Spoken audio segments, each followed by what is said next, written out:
there's a reason why we're the only country that has PBMs and our prices are higher than brands everywhere else. He wants to say, tell me if I'm wrong, that it's the damn pharmaceutical companies that are squeezing, that are just extracting as much. I think it's the damn PBMs. Well, then why don't I'm all for transparency, Mr. Chairman. I want to say that. But why don't we skip the foreplay and go right to the sex and outlaw vertical integration for Part D?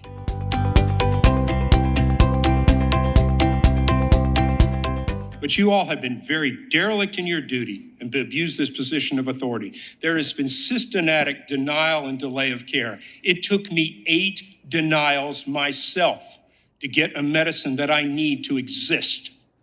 A year and a half. I'm a physician and a member of Congress. It took me 8 times through CVS to get that medication.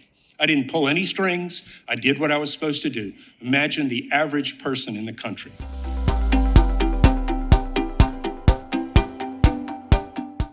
In the state of Missouri, just last year, we lost 73 independent pharmacies across my state in 19 different counties. Do you know that 2 entire counties in the state of Missouri now have, wait for it, 0 pharmacies? 0. Now, you are making $7.3 billion, you and the companies that you represent, and yet 2 whole counties in the state of Missouri have no pharmacies, 73 closed last year. Why shouldn't we be breaking you guys up? I mean, this looks like classic monopolist behavior. The patients are getting screwed. Missourians are getting screwed. You're getting rich. On the one hand, we have PBMs claiming to reduce prescription drug prices. And on the other hand, we have the Federal Trade Commission. We have major media outlets like the New York Times. We have at least 8 different attorneys general, Democratic and Republican, who all say that PBMs are inflating drug costs. I wonder whom the American people should believe.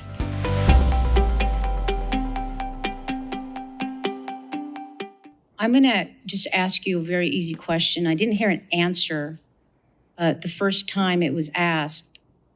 The 3 largest PBMs, which are owned by CVS Health, Cigna, and United Health Group, control nearly 80% of the PBM market, correct? That's correct. Okay. That's correct. All right. That's why I think it's hard to believe when you say when there's competition, prices come down. Because if there's 3 that own 80%, then there's not a lot of competition. Okay, the senator mentioned vertically integrated insurers with medical practices. I'm very interested in their work in the pharmaceutical space. They're crowding out independent providers and limiting patient choices. Insurer-owned PBMs have also driven up drug prices, reducing competition and increasing costs on the consumers.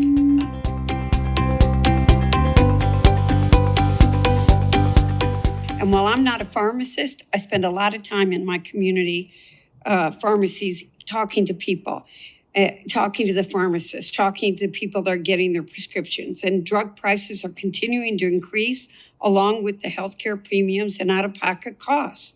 It undermines the ability of our healthcare system to ensure patients can get the drugs that they need.